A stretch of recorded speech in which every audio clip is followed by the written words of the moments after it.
Me he sentido edificado por las alabanzas, por el programa. Así que Dios me los bendiga y pueda fortalecer sus vidas.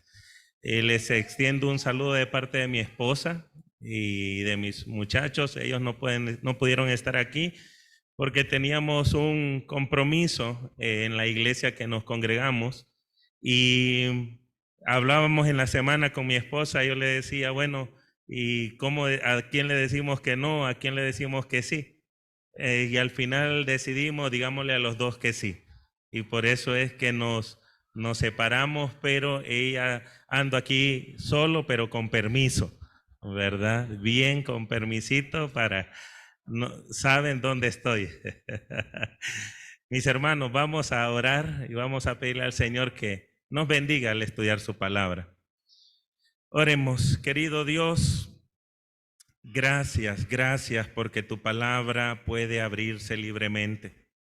Hoy queremos pedirte que tu misericordia se derrame en nuestra vida.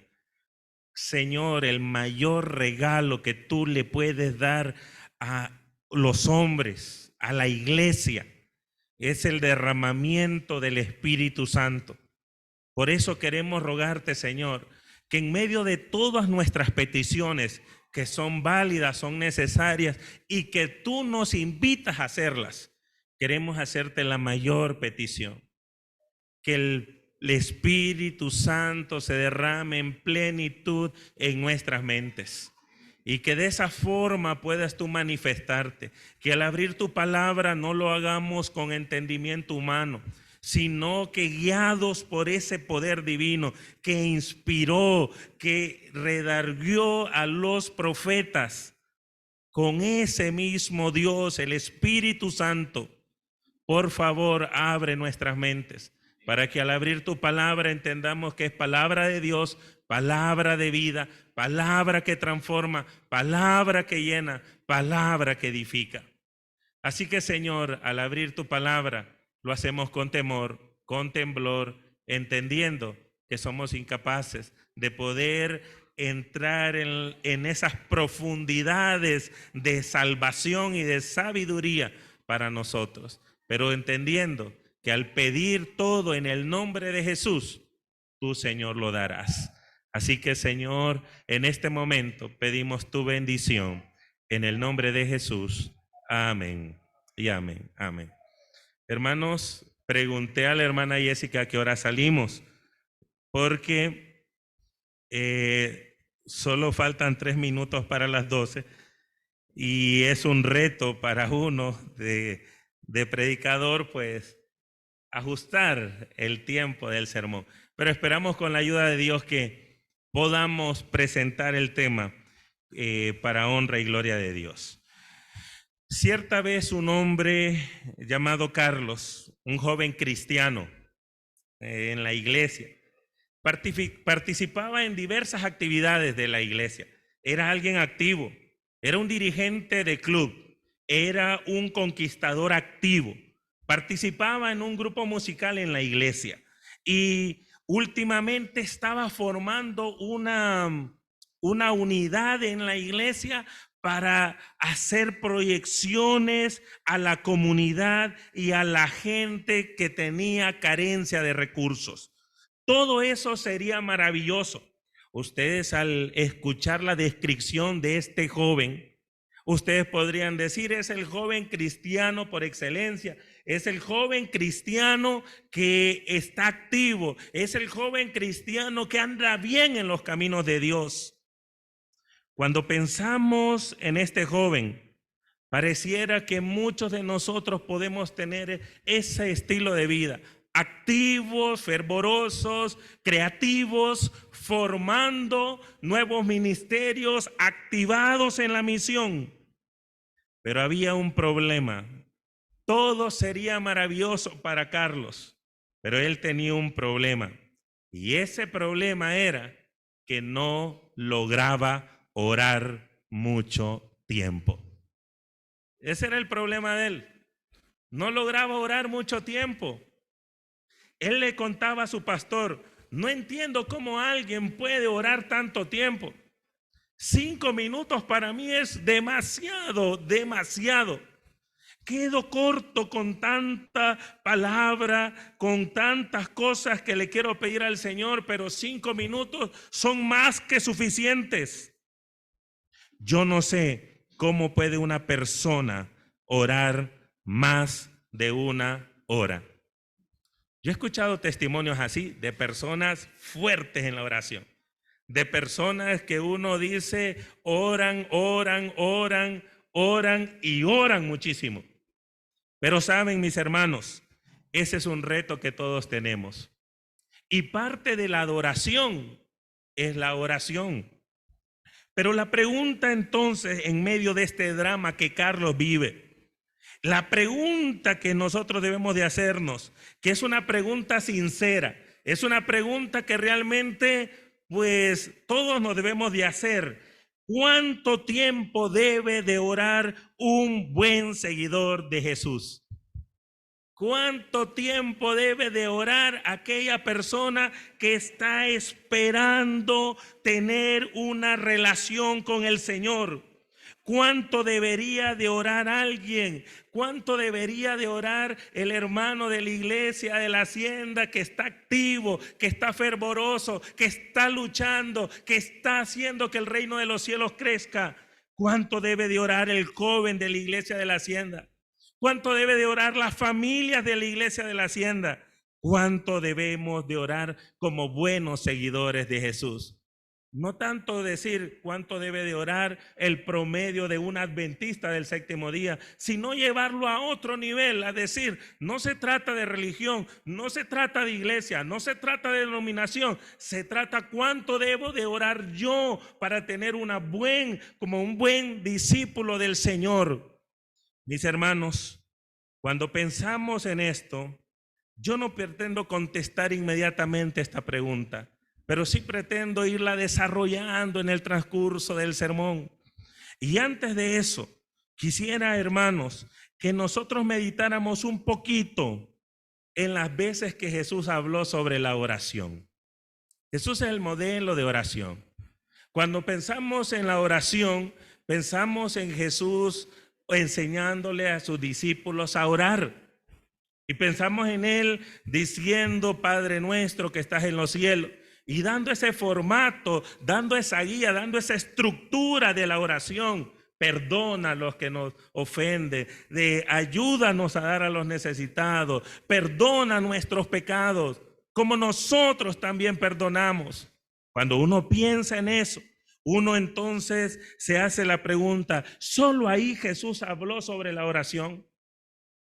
Yo les quiero invitar a abrir sus Biblias. En Lucas 18, del 1 al 8. Y ahí vamos a encontrar en las Escrituras una parábola de Jesús. Cuando Jesús hablaba en parábolas, en medio de esas parábolas que habían lecciones de vida. Habían enseñanzas para ponerlas en práctica. Y en medio de esas lecciones, ahí estaba orar, orar, orar. Saben, hermanos, yo creo que igual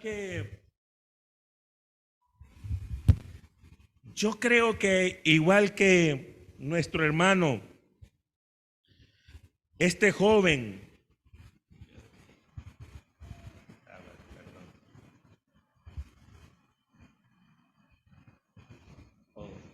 también. Hermano, gracias. Pero pongámoslo aquí, ¿sí? Para cuando me acerque. 1, 2. Yo creo que esta intención, esta pregunta que hace este joven, no puedo orar. Es una realidad para todos.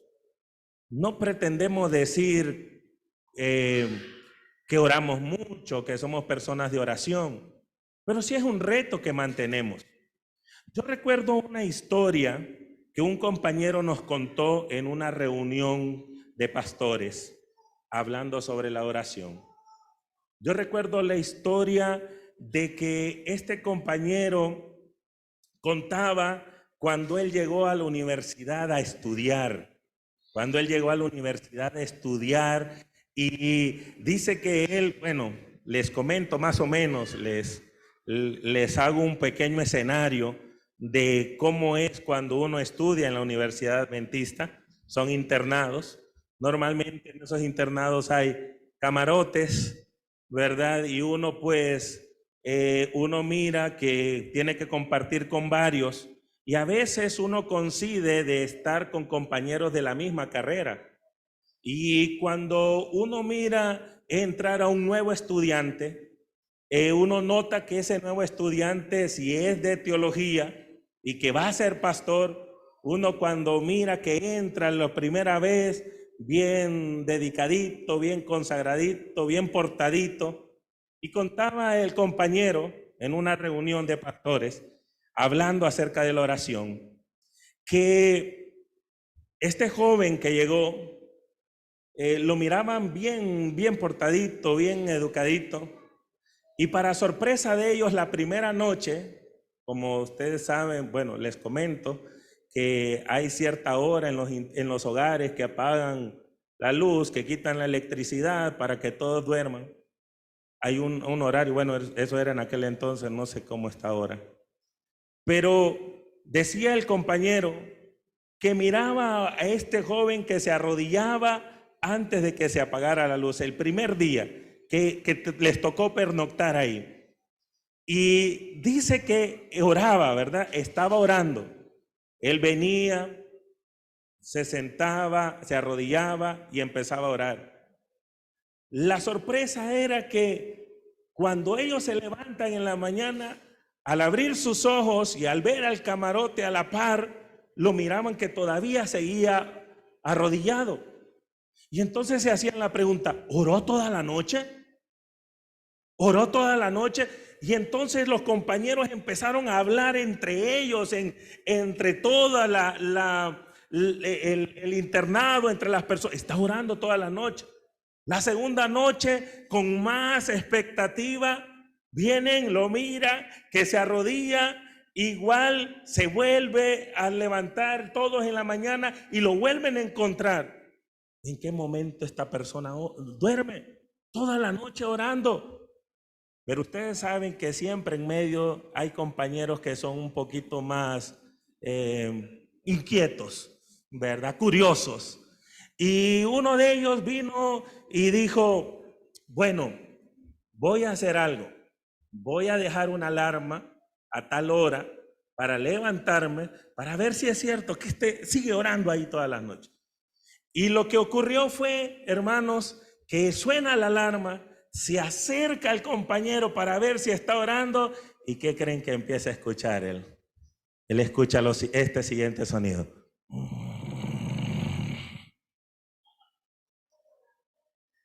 No es que estaba orando, estaba dormido.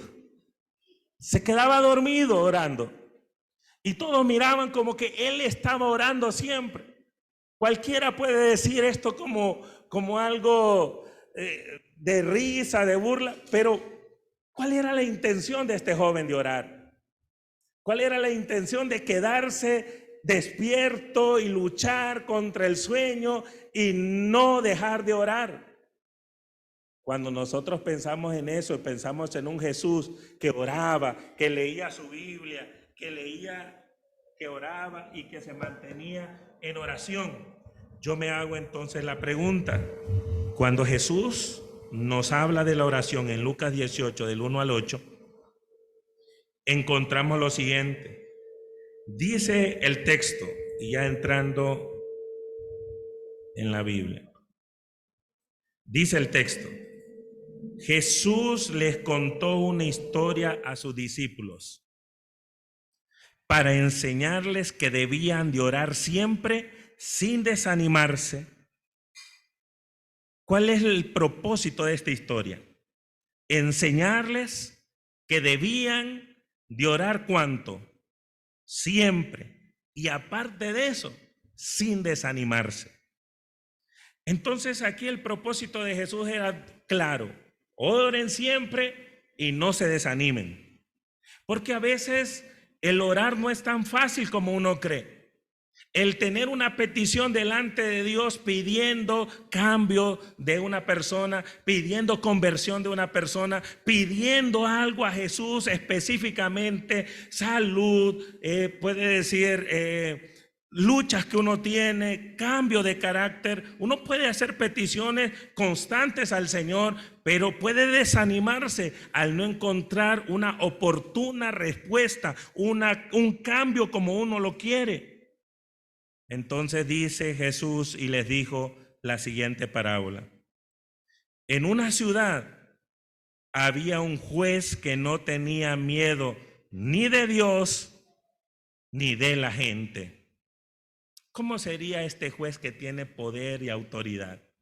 ¿Cómo sería este juez? ¿Qué tan manipulable sería este juez? ¿Cómo podría ser un juez que no le tiene miedo ni a Dios ni a los hombres? ¿Cómo podríamos influir para que esta persona cambiara? ¿Alguna vez a usted le ha tocado tratar con alguien así? ¿Alguna vez a usted le ha tocado tener un negocio con alguien así?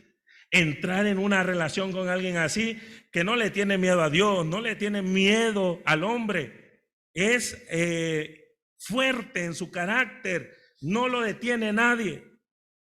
Y dice la Biblia que este hombre lo describe como un juez con poder, con autoridad, con fuerza, que nada lo hacía tener miedo, ni Dios ni la gente. Y dice que ahí vivía también, versículo 3, una viuda que siempre lo buscaba y le decía: por favor, haga usted todo lo posible para que se me haga justicia en la corte. ¿Qué era lo que le pasaba a esta mujer, esta viuda? No sé. Si esta viuda era como lo describe en la Biblia, porque en la Biblia encontramos que había ciertos tipos de viudas. En la Biblia Pablo enfrenta ese tema cuando hablaba de sostener a las viudas. ¿Qué decía él? A las viudas jóvenes que se sostengan ellas solas. A las viudas que tienen a alguien por ellas, que se sostengan, que lo sostengan aquellos que tienen. Pero a las viudas que no tienen a nadie, a esas sostengan. La iglesia encárguese de ella. Así decía Pablo. No sabemos qué tipo de viuda tenía Jesús en la mente en ese momento, ni sabemos qué era lo que Jesús decía acerca de cuál era su injusticia, cuál era la petición, cuál era lo que ella pedía. No lo dice la Biblia, pero lo que sí dice era que siempre lo buscaba y que siempre le decía: hazme justicia en la corte. Dice la escritura en el siguiente versículo: al principio el juez no quería atender a la viuda, pero luego pensó y dijo: esta viuda molesta mucho, aunque no le tenga miedo ni a Dios, ni me importa la gente, le voy a ayudar. Si no lo hago, nunca dejará de molestarme. Entonces encontramos aquí a alguien que era posiblemente impenetrable, a alguien que no podían vencerlo, a alguien que no lo iban a convencer, cediendo. Un prototipo, algo similar al faraón, endurecido el corazón de piedra, similar a él, sin miedo, sin temor. Y dice que le aparece este hombre, pero al final terminó razonando y diciendo: esta viuda molesta mucho. Entonces Jesús agregó lo siguiente y empieza a dar las lecciones del Señor Jesús. Y dice: fíjense en lo que dijo ese mal juez. En primer lugar, fíjense en este hombre, es malo, pero fíjense cómo actuó. Terminó cediendo. Si eso puede ocurrir en la humanidad, si eso puede ocurrir en alguien que no tenga temor de Dios, en alguien que no le tema a los hombres, entonces viene y hace la siguiente pregunta: ¿creen ustedes que Dios no defenderá a las personas que Él eligió y que de día y noche piden ayuda? ¿Qué piensan ustedes, hermanos? ¿Creen que Dios no, porque no es, la lección de Jesús no es decir, ustedes tienen que estar pidiendo, insistiendo, insistiendo, insistiendo, porque Dios no quiere contestar? No es esa la lección, sino que el Señor Jesús dice, este juez malo actúa así. Pero entonces Jesús pregunta, ¿creen ustedes que Dios no defenderá a las personas que Él eligió? Les hago la pregunta, mis queridos hermanos, ¿son ustedes, hermanos de la hacienda, elegidos por Dios? Claro que sí. ¿Y creen ustedes que Dios no los va a defender en sus problemas? ¿Creen ustedes que Dios no está ahí cuando la lucha viene? ¿Creen que Dios no está ahí cuando la traición llega? ¿Creen que Dios no está ahí cuando los problemas asaltan? ¿Creen que Dios no los va a defender cuando ustedes se pueden sentir desprotegidos? Cuando ustedes se pueden sentir vulnerables, cuando ustedes emocionalmente sientan dificultades en su vida, ¿creen ustedes que Dios no los va a defender? Y dice en la Biblia, y que de día y noche le piden ayuda. ¿Creen que tardará Él en responderles? Y entonces el mismo Jesús responde. ¿Qué responde Jesús? Claro que no, sino que les responderá ¿cuándo? Pronto. Mi versión dice inmediato. Cuando nosotros estamos en apuros, cuando nosotros queremos justicia en nuestra vida, cuando nosotros queremos que se resuelvan nuestros problemas, el Señor lo pone en el contexto de la oración. ¿Cómo queremos que se solucionen nuestros problemas? ¿Cómo queremos darle dirección a nuestra vida? ¿Cómo queremos que las cosas funcionen en lo que hacemos? En medio de la oración, pidiendo, rogando, clamando a Dios. Pero entonces Jesús dice una de las cosas que preocupa en la lección, en el párrafo, en la parábola. Jesús contesta rápidamente. Claro que Dios responde rápido y lo hace pronto, pero dice, pero cuando yo, el Hijo del Hombre, regrese a este mundo, ¿acaso encontraré gente que confía en Dios? Las otras versiones, ¿cómo dicen? ¿Hallará Dios fe en la tierra? Porque el tema de los conflictos, cuando Jesús vino, y Jesús está hablando claro, aquí no hay mucha confusión en esta parábola. Jesús está diciendo, yo les voy a contar esta historia porque quiero que hay dos lecciones que aprender. Número uno, orar siempre. Todas las situaciones en nuestra vida deben de estar sometidas en oración. Y número dos, no desanimarse. No desanimarse de pedir. No desanimarse de decirle a Dios día y noche. No desanimarse poner eso que me quita el sueño, eso que me inquieta, ese problema que tengo, esa dificultad que me toca enfrentar. No dejarla de poner a Dios delante de Dios día y noche. ¿Por qué? Porque el Señor va a contestar pronto, inmediatamente. Pero el tema es, Jesús viene pronto ya. Está encontrando en los hermanos de la iglesia de la hacienda confianza en Dios para poner todas sus dificultades en oración. A veces nosotros decimos, mis hermanos, Dios ya sabe mi problema, y es cierto, Dios lo sabe. Pero parte de esa confianza que nosotros tenemos es contarle recurrentemente a Dios esto. En ese contexto, entonces, entendemos que Dios pide fuertemente que oremos. Una adoración a prueba de balas se puede mantener cuando nosotros ponemos todo nuestro sentido en orar. Mire Filipenses 4:6 que dice, por nada estéis afanosos, por nada estéis inquietos, por nada estéis estresados, por nada estéis desanimados, si no sean conocidas vuestras peticiones delante de Dios en toda oración, en todo ruego y con toda acción de gracias.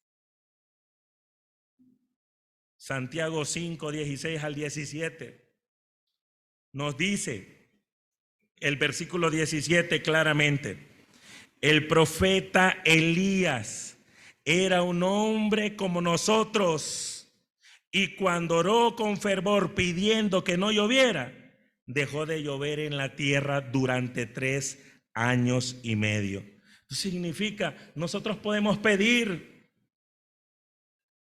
Volviendo entonces, hermanos, después de comprender que Dios contesta rápidamente, después de comprender que no nos debemos desanimar, después de comprender que debemos de tener una vida de oración constante, entonces viene la pregunta: ¿cuánto tiempo debemos de orar? San Pablo lo responde en Tesalonicenses 5:17. ¿Cómo dice Tesalonicenses 5:17? Orar sin cesar. Hermanos, ¿cuál es el significado de sin cesar?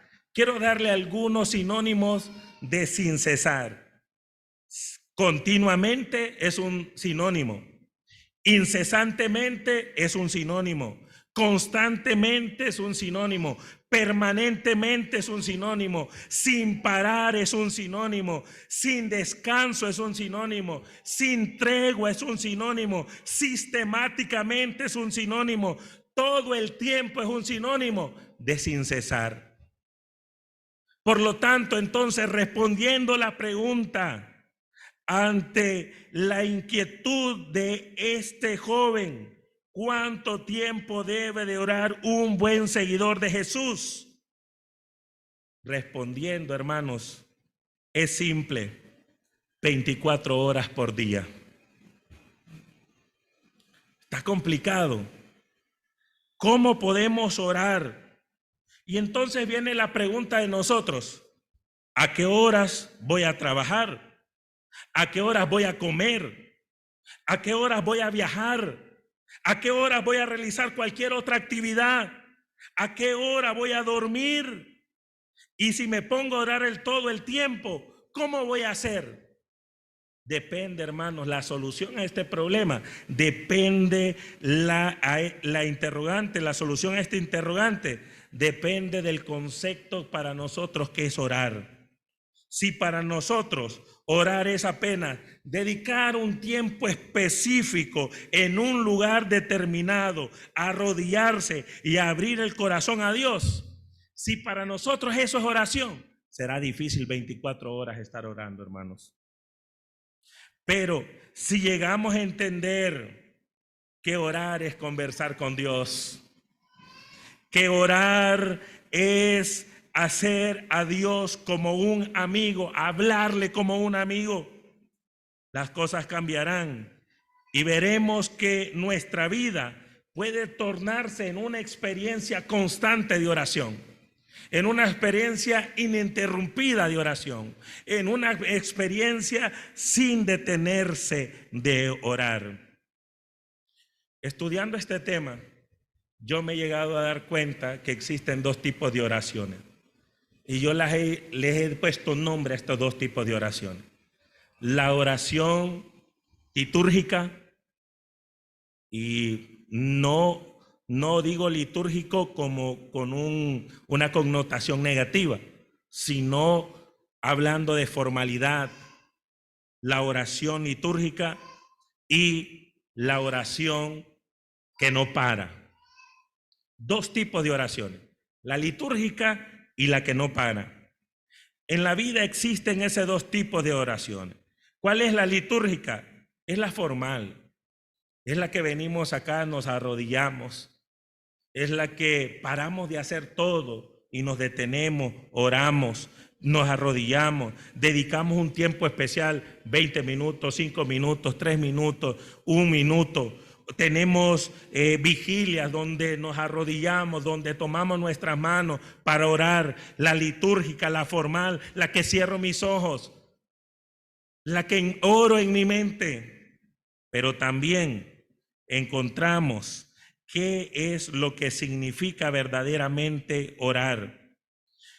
En el libro La Temperancia, en la página 120, dice lo siguiente: cultivad la costumbre de conversar con el Salvador cuando estéis solos, cuando andéis o estéis ocupados, en vuestro trabajo cotidiano.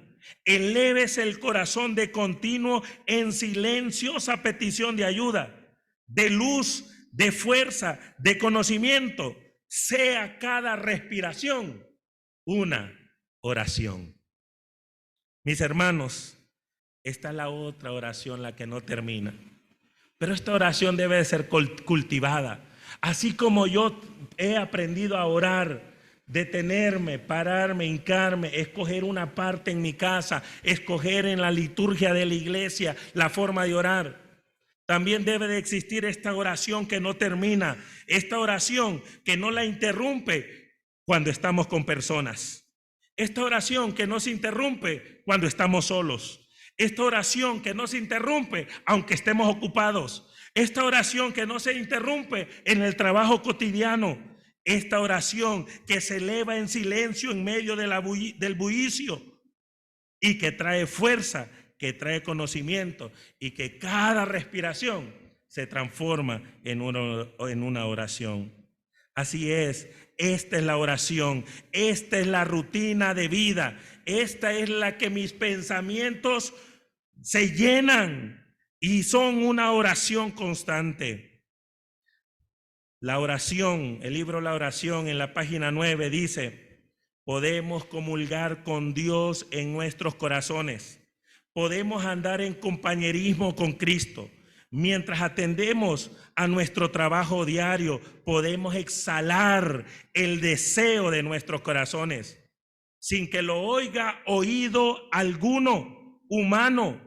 Pero aquella palabra no puede perderse en el silencio, ni puede caer en el olvido. Nada puede ahogar el deseo del alma. Se eleva por encima del trajín de la calle, por el ruido de la maquinaria. Es a Dios a quien hablamos y Él siempre oye nuestras oraciones.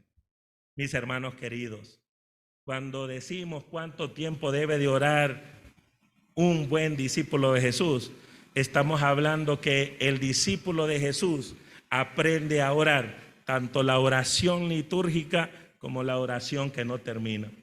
La oración que se detiene aquí, oramos, paramos, nos levantamos, nos ponemos de pie y oramos, como también aquella oración que no le interrumpe el ruido, que no le interrumpe la maquinaria, que no le interrumpe el tráfico, que no le interrumpe nada. ¿Por qué? ¿Por qué no le interrumpe? Porque hemos cultivado esa oración constante. Mis hermanos de la Iglesia de la Hacienda, la invitación en esta mañana es que tengamos una adoración que nada la puede detener, que tengamos una adoración que no tenga que tener esa limitante de tiempo, de espacio, de lugar, sino que sea una oración que pueda permanecer en mi vida a tal punto que mis pensamientos estén tan conectados con Dios, que sean oraciones, que cuando hablemos en medio de esa parte de hablar, también le podamos decir al Señor: Señor, guía cada palabra, impresiona cada mente y permíteme estar en constante oración. Ahora pasémoslo para cerrar a una parte práctica. ¿Qué debemos de hacer entonces, hermanos? En primer lugar, hoy volver a pasar todo el día con Jesús. Hoy volver a pasar todo el día con Jesús. ¿Y cómo, pastor? Pero tenemos que comer, tenemos que hacer otras actividades. ¿Y en la semana cómo vamos a hacer? Tenemos que cultivar, tenemos que practicar esa oración que no termina. No importa el lugar, no importa dónde estés, no importa si vamos por la calle, si vamos por el trabajo, mantenernos conectados con Dios, en conversación con Él sobre lo que estoy haciendo, sobre lo que estoy pensando y sobre lo que voy a vivir en ese momento. Número 2, recuerda, si estás solo, puedes orar de forma audible y con los ojos abiertos. Y si estás entre la gente, puedes orar mentalmente. Que la liturgia no nos detenga a estar conectados con Dios. Y si durante el día, en algún momento sientes la necesidad de agradecer algo a Jesús o presentarle algún pedido, puedes hacerlo en cualquier momento. No solo en la noche, no solo en la mañana. Porque el Señor nos enseñó a través de su escritura orar en todo momento, sin desanimarte, ser constantes en la oración para gloria y honra de su nombre. ¿Y por qué es importante meter esa práctica en mi vida? Porque todos mis quehaceres diarios deben estar en ese contexto de oración. Y tú vas a ir viendo que a medida vas practicando, las cosas se van resolviendo. Las cosas se van arreglando. Las cosas van cambiando. Mis queridos hermanos, ¿cuántos de nosotros en esta mañana le queremos decir al Señor: Señor, ayúdame a mantener una relación de adoración constante contigo? Ayúdame a mantenerme orando sin cesar. Ayuda a poner mi vida en oración para que sea una persona de constante adoración. ¿Cuánto le queremos decir eso a Dios? Amén. Yo te invito, hermano, a que nos pongamos de pie para tener el canto final y luego la oración de consagración.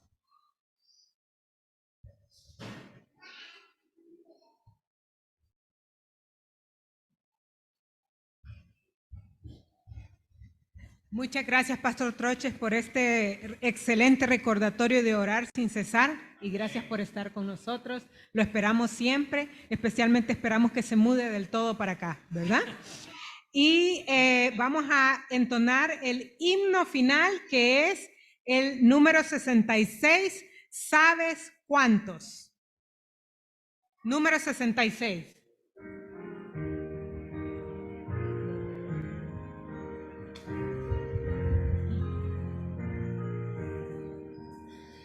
¿Sabes cuántos claros astros dan al cielo su fulgor? ¿Sabes cuántas nubes bellas van del mundo alrededor? Solo Dios los ha contado y ninguno le ha faltado. Te conoce, son entre todos cuantos son. ¿Sabes cuántas mariposas jugueteando al sol están? ¿Sabes cuántos pececitos en el agua saltos dan? Dios que a todos ha creado, de la vida el gozo ha dado, te hará disfrutar su don, para disfrutar su don. ¿Sabes cuántos tiernos niños con el sol despertarán?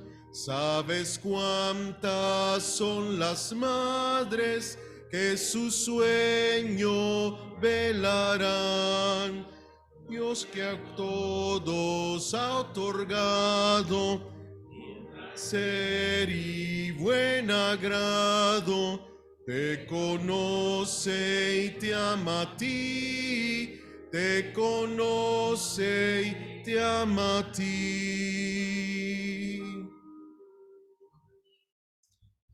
Oremos. Querido Dios, realmente, Señor, las soluciones a todos nuestros problemas están en ti, Señor. Tú eres la solución para nuestra vida, Señor. Y entendiendo que esa solución es mantener una relación viva contigo, es menester mantener una mentalidad constante en oración. Señor, hay cosas que nos quitan el sueño, hay cosas que nos mantienen en estrés, hay cosas que pegan fuertemente en nuestro estado anímico.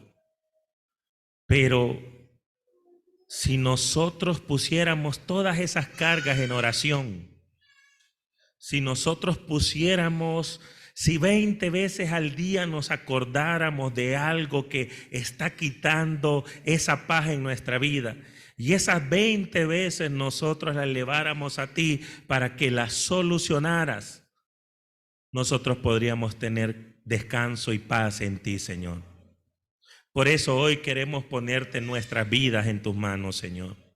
Si hay parte del comportamiento de nosotros que ni nosotros mismos estamos cómodos con él, queremos pedirte, Señor, que resuelvas eso en nuestras vidas, que toques nuestro corazón, que nos regales una vida que te honre, que te glorifique, que sea una vida que sea digna, que te alabe. Señor, si hay cosas que queremos ver cambios en nuestra familia, en nuestros cónyuges, en nuestros hijos, te los ponemos a ti también, Señor.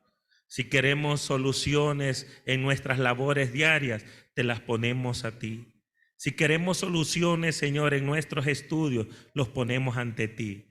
Señor, ordena nuestra vida. Señor, glorifícate en nuestras familias. Señor, haz de nosotros que seamos reflejo de tu carácter y de tu vida, para que de esa forma, Señor, tú seas honrado y muchos te conozcan. Gracias, Señor, por la iglesia de la Hacienda. Queremos una bendición por su pastor, por sus ancianos, por sus líderes, que por medio de tu misericordia prosperes todo lo que ellos hagan y que al final todo sea para honra y gloria de tu nombre. Ayúdanos a mantenernos en oración constante para que de esa forma miremos cómo la victoria se va acercando constantemente una tras otra, y al final alabar tu nombre porque eres bueno con nosotros. En el nombre de Cristo Jesús. Amén y amén.